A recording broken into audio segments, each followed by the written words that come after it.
All right. Well, the other day, I got out fishing, one of the nice days this week, and I was able to switch my day off. And I actually was able to catch some fish, which is always kind of nice when you go fishing, since that's what you're trying to do. And as I got home, and I had washed my kayak down, and I cleaned up, took a shower, and everything like that. I noticed something that I had forgotten over time, and that's that even after all of that, I smelled my hands, and I still smelled fish. Did you ever have that happen to you? And you can't seem to get rid of that. I'd wash my hands plenty of times with strong soap and everything like that, and nothing seemed to help.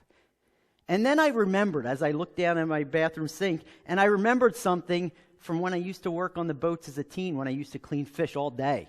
And I remembered that nothing would work except one thing I found worked. You know what it was? Toothpaste. So I grabbed the toothpaste that I had, and I washed my hands with toothpaste for a little bit. And you know what? Voila, minty fresh. It was kind of nice. So they not only didn't smell like fish, but they smelled minty fresh, which was always a good thing. And it's funny sometimes how we have products that are on the market that they have uses we found in our lives well beyond what we thought they were supposed to be used for. I mean, toothpaste is a great example because we not only use it to get fish smell out of our hands, but some people use it to take stains off counters. Or I've seen people get the scratches out of their headlights, using toothpaste, which is kind of neat, isn't it? And there's other products that we do this with as well.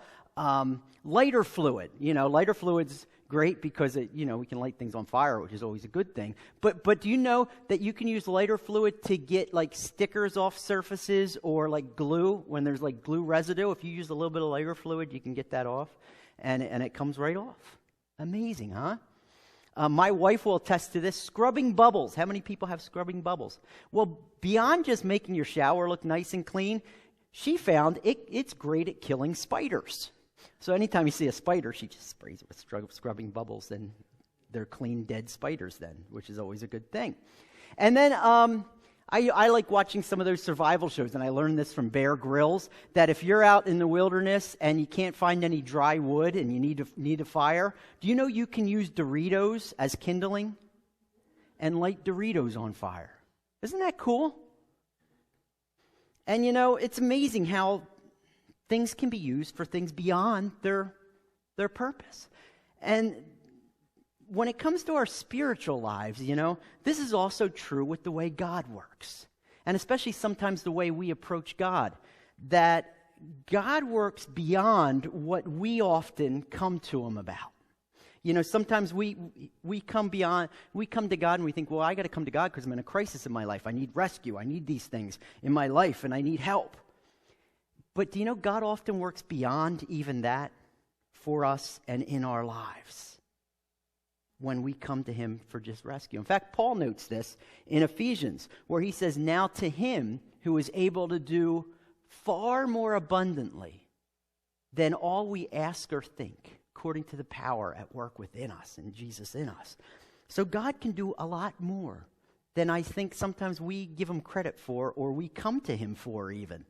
That He desires to do so much beyond what we may think. And this is an important truth this morning as we return to our journey through Esther. And this morning we're in Esther chapter 8. So if you have your Bibles, you can open up to chapter 8 of Esther. And Esther, again, is a fascinating book of the Bible in the Old Testament, because even though God isn't mentioned in the entire book, which seems weird, a book of the Bible that doesn't mention God, His presence is unmistakable.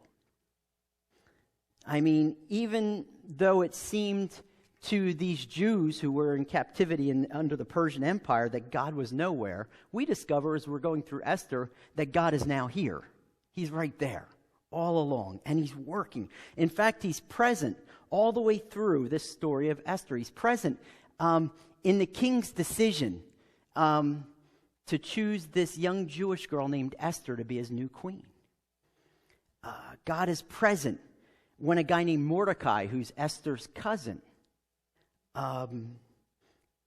refuses to honor this guy Haman, who is this evil guy who's the second in command in the Persian Empire. God is present, and He's there when Esther enters the king's presence uninvited, which would be a death sentence, yet finds grace and mercy. God is present when Esther comes into the king and brings their crisis, which is that Haman has this plot and made this new law to kill all of the Jewish people. In fact, God is present even as Esther exposes Haman's plan to the king, and the king then executes Haman on the very gallows that he had prepared for Mordecai because Mordecai didn't want to honor him. So Esther's kind of been this roller coaster, hasn't it? It's an amazing story where you have all these ups and downs and you're like, hey, things are great. Oh, things aren't great. Things aren't looking very good. And then you're like, oh, but things are good again. And God is woven all the way through this story of Esther, through all these highs and lows for Esther and her people. But now with the death of Haman, as we looked at last week in chapter 7, all seems like it's going very well for the Jewish people. Yet even while things are going well, God is still present, and God is not done working in what he's going to do in this story of Esther. So let's pick up in chapter 8. We'll kind of read through it and see what it has to say about this God who works beyond. All right, verse 1, it opens up. It says, on that day, and this is the day that all of this happened when Haman kind of came in and he wants to tell the king to kill Mordecai, and he ends up having to honor Mordecai, and then he goes home, and then he comes back, and Esther outs him, and then he gets killed, right? This same day that all of these things happened in chapter 6 and 7 of Esther, on this day, King Ahasuerus gave to Queen Esther the house of Haman, the enemy of the Jews. And Mordecai came before the king, for Esther had told what he was to her. And the king took off his signet ring, which he had taken from Haman, and gave it to Mordecai. And Esther set Mordecai over the house of Haman. So here's what's happening here. So Haman's just been killed, and everything's great. But yet, even though they're not seeking anything else, because the crisis is kind of averted in their eyes, the king keeps giving them things, and it's really God through the king is blessing them. In fact, he gives Esther Haman's estate. So all this wealth that Haman had, and you remember all his wealth that he had, now Esther is over all of this. And she ends up giving it to Mordecai, which is a real twist of irony, isn't it? That Mordecai now oversees all this wealth that Haman was so proud of in himself. Now Mordecai has that. But also, Esther then tells the king who Mordecai is to her. This guy Mordecai that you've honored and everything, you know he's a Jew, but he's also my cousin. In fact, he's the guy who raised me, so he's very special. So he brings Mordecai before him, and he gives him the signet ring. Remember this ring that signified your second in command, kind of like the prime minister of Persia, that Haman was made, and he was able to make the laws and everything with the signet ring. He gives it to Mordecai. So he's blessing Mordecai as well. And then, so all of this is happening. But again, Esther and Mordecai, they didn't expect all of this blessing, this continuing giving of blessings, and they didn't ask for it. Okay, so it's kind of really cool that it's happening. And as we look at that, even though the crisis is averted, so they're not really seeking anymore, yet God continues to give. And we can do this as well in our own lives, can't we? We come to God for rescue. How many people come to God in a crisis? Okay, they say there's no atheists in foxholes, right? And sometimes we're in a foxhole. Sometimes we come to God in a crisis or for rescue in our lives. Sometimes we do it for our very eternal life, right? Our eternal destiny. We come to him for rescue. We say, save me from my sin. I don't want to go to, I don't know, when I die, I want to know that I'm going to be with you and not in hell forever because of my sin. So God, save me. So sometimes we come to him for rescue and salvation. But other times it's not maybe that big. Maybe we come to him because we're in the midst of a financial crisis. Something pops up in our lives that was unexpected, and we're like, uh-oh, we're done. God, help! Do you ever pray those prayers? Maybe it's a health scare that comes in your life, or maybe it's something happening with your job or at school, and you come to God and you're just like, man, I'm in this emergency, and something's going on. Something's everything's pressing in on me. God, help! And we come to God in that. But you know what God often does? He not only helps us in those things and does rescue us, but as we see here in Esther, he also continues working even beyond that. Because God is the God who works beyond just our rescue. Because he's so much more than just a rescuer. In fact, what we see here just in the beginning of chapter 8 is in God's continuing work here, we find what's also true for our own lives, that God works beyond mere rescue in, first of all, we see, in providing us a future. And this is what he does with Esther and Mordecai and the Jewish people. He's providing them a future. So here's what's happening, right? God continues to work even in the wake of dealing with Esther and Mordecai's most pressing issue, right? Haman. We got to get rid of this evil Haman, remember? That's how Esther brought this to the king's attention. And what happened? Well, Haman's now out of the picture. So guess what? Crisis averted. But yet, God works in the king where he gives Haman's estate to Esther, makes Mordecai the second in command, giving him the signet ring, even though he had already honored Mordecai earlier that same day. So it's not an idea of honoring Mordecai. It goes beyond that. He's making him an official. He's giving him a position. Again, neither Esther or Mordecai were seeking any of this, or asking for it. God is giving beyond what they were seeking. You know why God does this? God does this here, and God does this in our lives because he sees beyond our immediate crisis, something often we don't see, and he has plans for our future. So God continues to work, and he works beyond. Now, how does he do it here? Well, we go to verse 3. Now, between verse 2 and 3 of chapter 8, there's time that passes. This isn't the same day. In fact, it could be a week. We're not really told. It could be as long as 2 months in between verse 2 and what happens then starting in verse 3. But we know that there's some time that passes. And we also know that Mordecai and Esther kind of take a sigh of relief that Haman's gone and they're like crisis averted, because they never mention the Jewish people to the king here. They never say, well, now we got to take care of this. But all of a sudden, guess what happens? Some time passes and Esther remembers, wait a minute.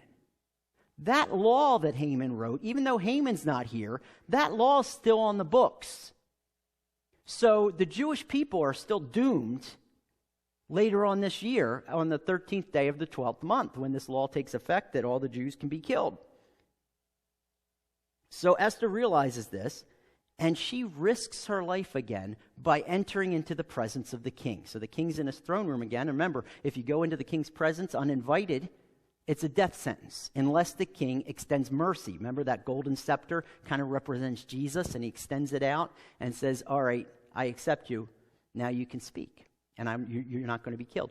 Well, Esther risks her life again, and she goes back into the throne room when she starts to realize this. And she goes in a little differently than she did. Remember last time she kind of just stood at the doorway and he saw her? Here it says she goes down in verse 3 and 4 and stuff, and it says that she falls at his feet weeping as she pleads with the king.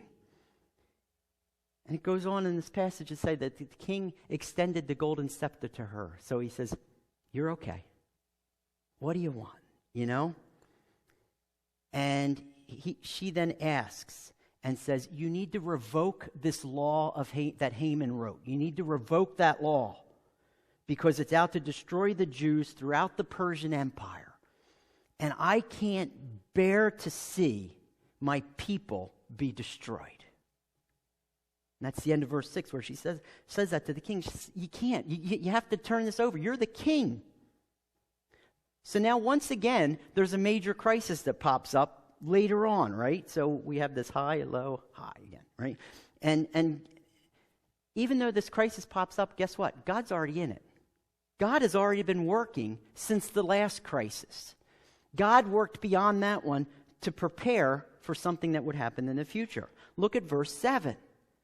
Look how God prepares for this. Then King Ahasuerus said to Queen Esther and to Mordecai. So Mordecai came in with Esther at this time. So he's standing there. And he says, behold, I have given Esther the house of Haman and have hanged him on the gallows because he intended to lay hands on the Jews. So he's basically saying, listen, I killed Haman. He's my second in command, and I killed him because he threatened you and the Jews. So I've got you. Anything you want, I'll do. And then he says in verse 8, but, he goes, so here's what you can do. Here's what I'll allow you to do. You may write a new law, basically, as you please with regard to the Jews in the name of the king and seal it with the king's ring. For an edict or law written in the name of the king and sealed with the king's ring cannot be revoked. So if there's another law written that kind of overshadows Haman's law, he goes, I'll allow that to happen. Now you start to think, if only somebody had this ring, this signet ring that could write these laws and make it irrevocable, right? Who has that ring? Oh, guess what? Back in verse 1 and 2, the king had given that ring to Mordecai, didn't he? Mordecai didn't ask for it. He didn't seek it. He didn't really even know why he was given this. But guess what? God was working already beyond that circumstance for this. Because now Mordecai is the perfect person that can write this law to save the Jews. And now he has that power and he has that permission. Isn't that cool? How God's working all the way through this. In fact, it makes the law irrevocable. It can't be changed. And we learned back in Esther chapter 1 about the laws in Persia and how it worked. When things were sealed with the king's signet ring, they were irrevocable in regards to Queen Vashti. And when she was deposed, it couldn't be undone. Even though later on the king's like, oh, I miss her. And they like, sorry, it was irrevocable. So even the king himself couldn't change a law once it was written, even if he wrote it himself. In fact, this isn't new in the Persian Empire. It went back years and years in the Persian Empire. Back in the book of Daniel. You have Daniel, and the king of Persia was Darius. Okay, was the king. And Darius and Daniel, they liked each other. They got along well. But some of Darius's officials didn't like Daniel, and they said, we need to get rid of Daniel. And we know he always prays to his God. So let's get the king to write a law that's irrevocable that says if you pray to anybody but him, then you're sentenced to death and you're thrown in the lion's den. So they talk the king into it, and the king's like, oh, okay, because he doesn't think about Daniel. And he writes this law. He seals it with the signet ring. It's irrevocable. Guess what happens? Daniel prays. These guys go, hey, we found somebody breaking that law. And the king says, well, I guess this is what happens. And he said, okay, it's Daniel. And he's like, no! I don't want to see this happen to Daniel. But guess what? It's irrevocable. So Daniel had to get thrown in the lion's den. We know that Darius didn't want this to happen because Darius was the one who came the next morning and wanted the stone rolled away because he wanted to see what happened to his friend Daniel. So these laws are irrevocable, whether the king wants it overturned or not. So the king's basically saying, I can't do anything about this law. But Mordecai, you can. You can write a law over top of it. Isn't that neat? So, anyway, Haman's law, it can't be revoked. But even though it still stands, whoever had this ring could write a new law that covers the old one. And it just so happens Mordecai has this ring that gives him the authority, and he's the perfect one to write this new law. You don't think God's in all of this? And again, God worked back in verse 1 and 2 beyond the present circumstances for this future event that happens now. So, the passage goes on, and it says, that Mordecai writes this, and we'll talk about that in a minute. But, God often works like this in our lives. Do you know that? God often works not just to rescue us, not just in the midst of a crisis, but God sets us up, and he works in our lives for things that we don't understand why he's doing what he's doing right now, but he's preparing us for something that may happen in the future. Have you ever had this happen to you? You've gone through a trial or a challenge in your life, and you've gone through it, and you're like, wow, God, why am I going through this? And maybe years down the road, you run into somebody who's dealing with the same thing right then, what you dealt with, and you were able to go through and see God's faithfulness, so now you can be an encouragement to them as they go through it. And you're like, wow, that was really neat. God prepared me for that future. He was working.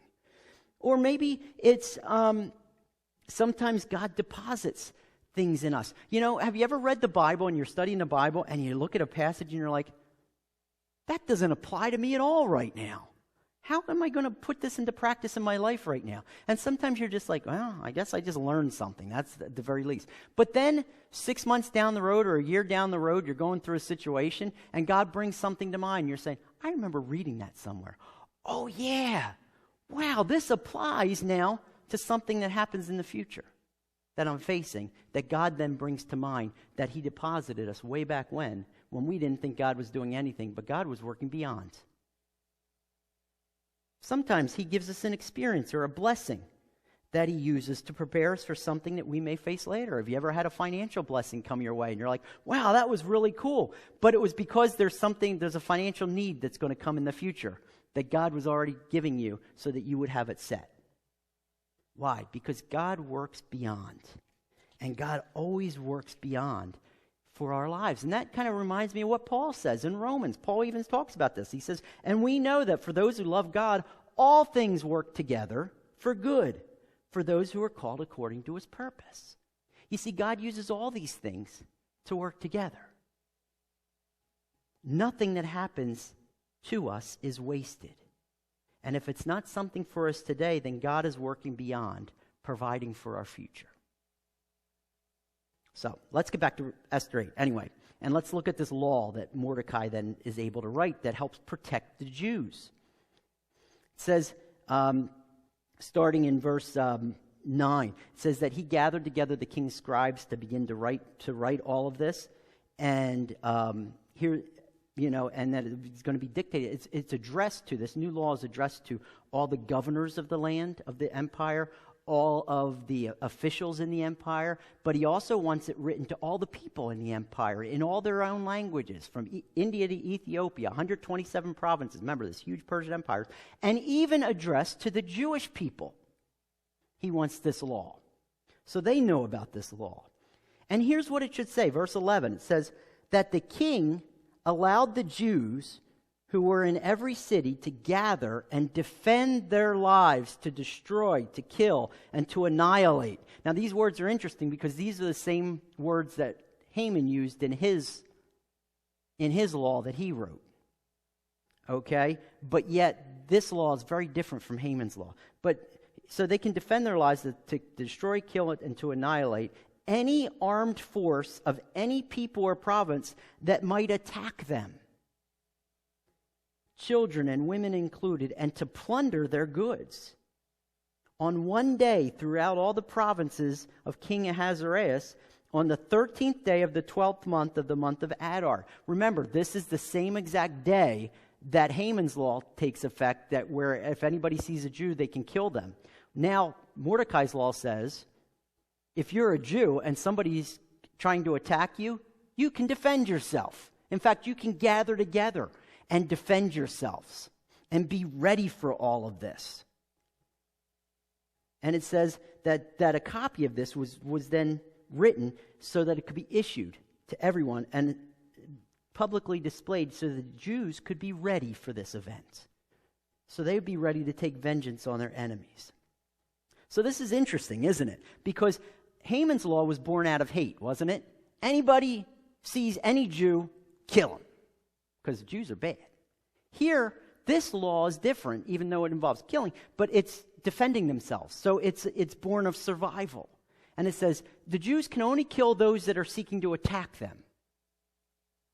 And then he adds something in it. He says, and if they do attack them and the Jews kill them, they can take their possessions, which actually then gives them, not only saves their life, but also gives them a means to live on. So that's pretty neat that Mordecai then was placed in a position, way back then, God worked beyond so that he could be in the position to write this law that overshadows Haman's law and thus saves the Jews. But now also, with God putting Mordecai in this position, Mordecai then can write other laws in the future as things go on. As one of the officials, as the prime minister of Persia, he gets to look out for the Jewish people even beyond this and make sure that nothing happens to them. Coincidence? No way. God works beyond. Anyway, let's continue.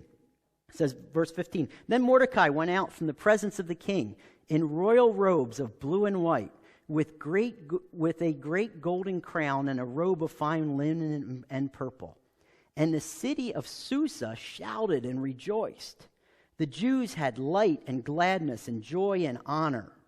And in every province and in every city, wherever the king's command and his edict reached, there was gladness and joy among the Jews, a feast and a holiday." And we're going to stop right there.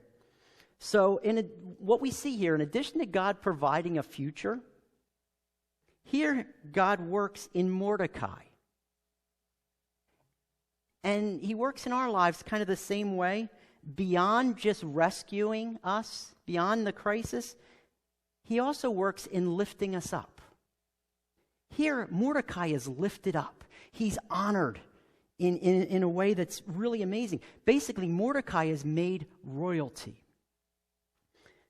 And this wasn't just for his ego. This wasn't just so Mordecai could walk around. Remember, Haman, when he was made this position, walked around and said, "Everybody needs to bow to me, and I'm going to get everybody who doesn't." He wasn't made this for his own ego. I mean, he had already been honored by the king, before, as he was ridden through town and everything like that. This was something different. This was a new position. It was something official.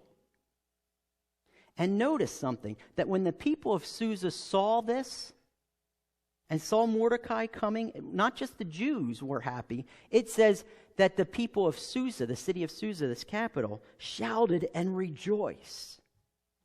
Now, it's very interesting because it's a different 180-degree different response to what happened when Haman came out of the palace after he wrote the law to kill the Jews.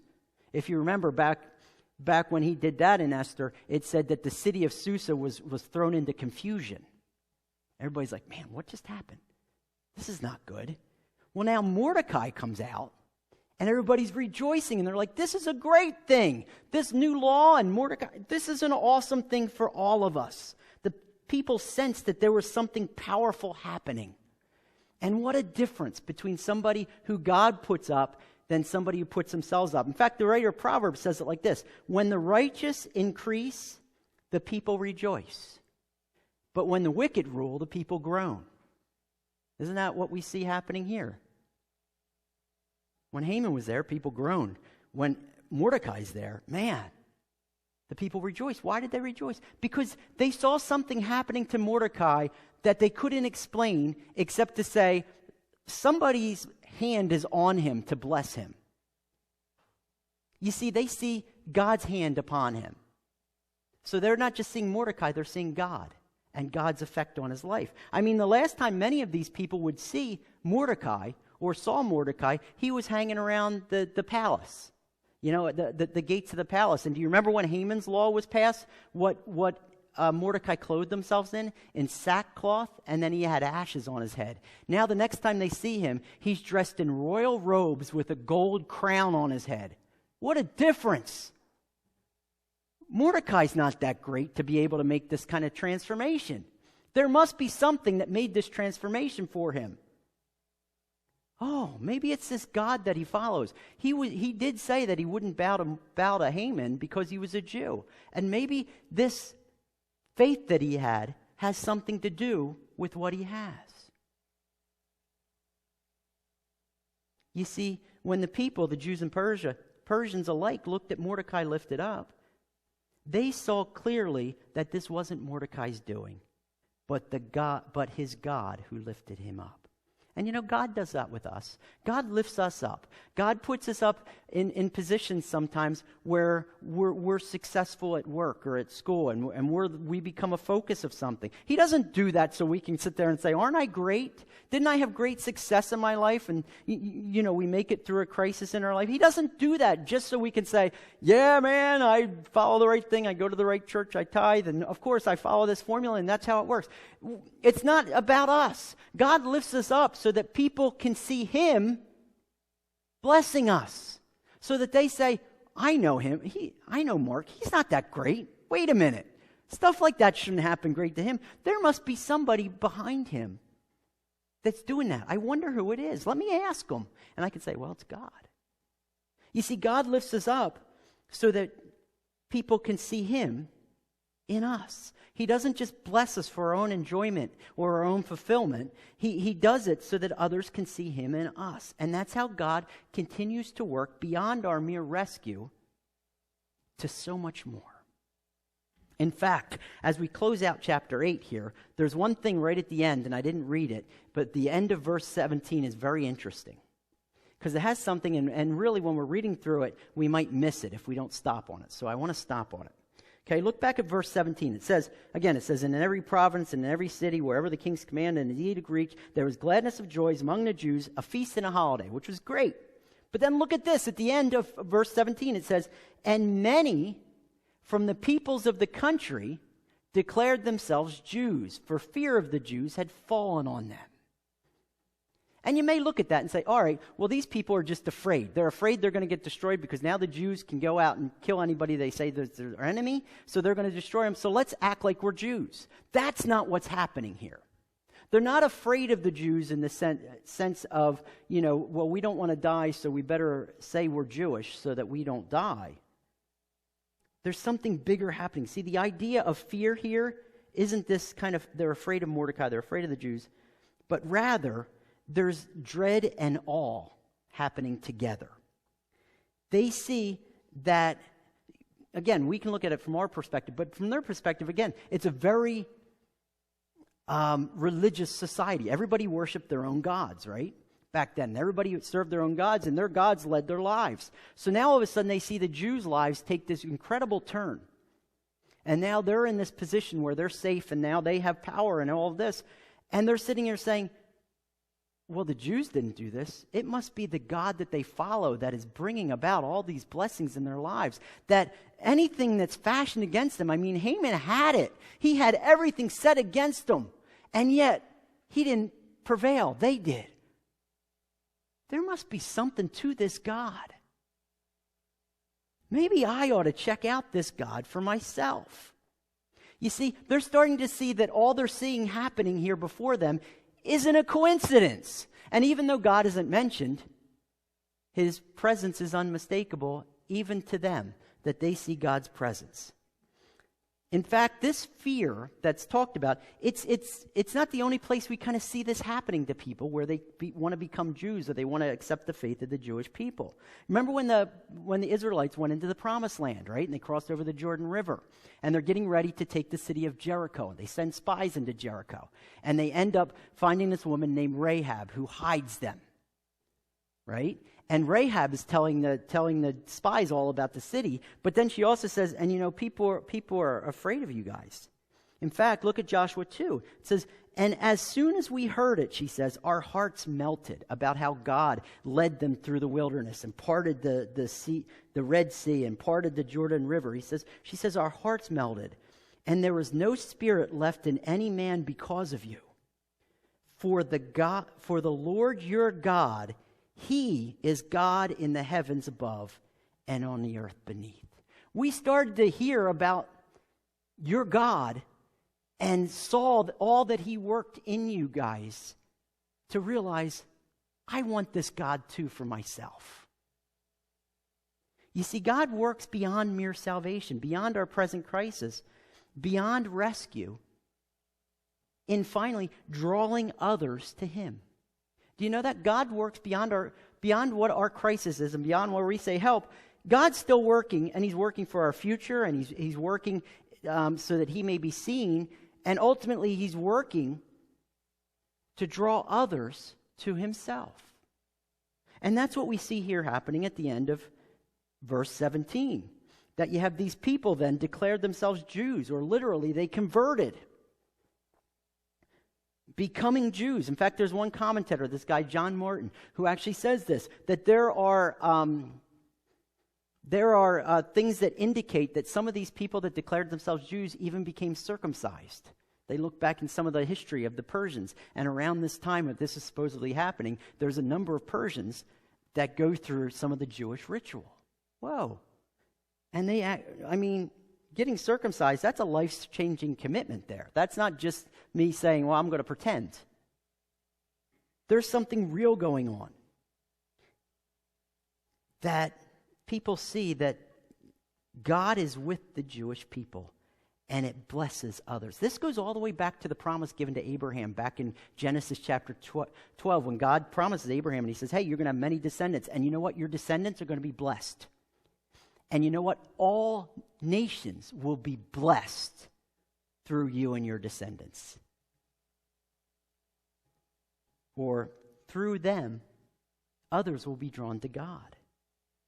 And you know, Isaiah picks up on this in some of his prophecy. In Isaiah chapter 43, watch what Isaiah says about the Jewish people. He says, all the nations are going to gather and the people will assemble. Who among them can declare this and show us the former things? Let them bring their witnesses to prove them right, and let them hear and say, it is true. Okay, so they're proving whose God is better. Look at verse 10. Isaiah says, no, you are my witnesses, declares the Lord, and my servant whom I have chosen, that you may know and believe and understand that I am he. Before me no God was formed, nor shall there be any after me. So he's saying, guess what? God's going to make the Jewish people witnesses. For who? To draw all other nations to him. So one reason God worked in the Jews beyond just this rescue of saving them as a people in this law was to make them witnesses so others would be drawn to God. You know, God does that in our lives. God works in our lives beyond what we just think he should work or what we just want him to work in. God works in our lives in such a way that other people see it and they're drawn to him. So he works beyond just our circumstances. You know, he leads us, he blesses us, he provides for us. He even takes us through trials so that we get to share his faithfulness with others, or others can see him through us. In fact, we need to be aware of this. And we need to be aware, you know what? Those that don't know God that we know, do you know they're watching us? Do you know they watch how we live our lives? They watch how we go through things. And they're not watching us to say, oh, they claim to be perfect, and so we're watching them to be perfect. They're not seeking to look at us and see perfection. You know what they're seeking to look at us and us? That we go through similar things that they go through, but we're not crushed. We're going through things, but there's something holding us up. What is this? They notice how we handle failure and success. They notice how we deal with having need or having plenty, or joy and sorrow. And they're watching us to see if who we follow changes us, if he's faithful. You see, God works beyond mere salvation and immediate rescue from the circumstances we may be going through to draw others to himself, so they can discover the God who makes us his. Isn't that neat that we see that here in Esther? That God's working beyond in all these things. So, God continues then to work in Esther, as we see in chapter 8. He works in Esther and Mordecai and the Jews, not only in the midst of their crisis, but beyond that, right? And of course, we're going to leave off with another cliffhanger. Because that's what we do in Esther, right? And it's a cliffhanger of sorts, right? It's the third month of the year, but on the 12th month of the year, 13th day of the 12th month, that's still looming. This day, this judgment day. Now there's two laws in effect. Which law is going to prevail? Is it going to be that the Persians who are called to go kill the Jews are going to overwhelm the Jews, or are the Jews going to be able to defend themselves? What's going to happen? We're going to find out. We'll find out next week. Okay, we're going to finish up Esther next week, so we have to find out then. But anyway, as we close chapter 8 there this morning for us, here's where we leave it. Be encouraged, but also be challenged in the fact that God works beyond our mere rescue, beyond our present circumstances. God continues to work in and through us, beyond our salvation, in providing a future where our experiences with his faithfulness are going to be needed. He lifts us up, not just so we ourselves are blessed and provided for, but also so others can see his work in us. And you know, he works beyond these present circumstances in drawing others to himself, using his work to demonstrate His power, His love, His grace that changes everything for everyone who places their trust in Him. So you know what chapter 8 of Esther is telling us about the God who is now here? Rejoice. God is now here, and He's working beyond what we can ever imagine. And we can be encouraged as we walk through our week this week to know that. Let's pray.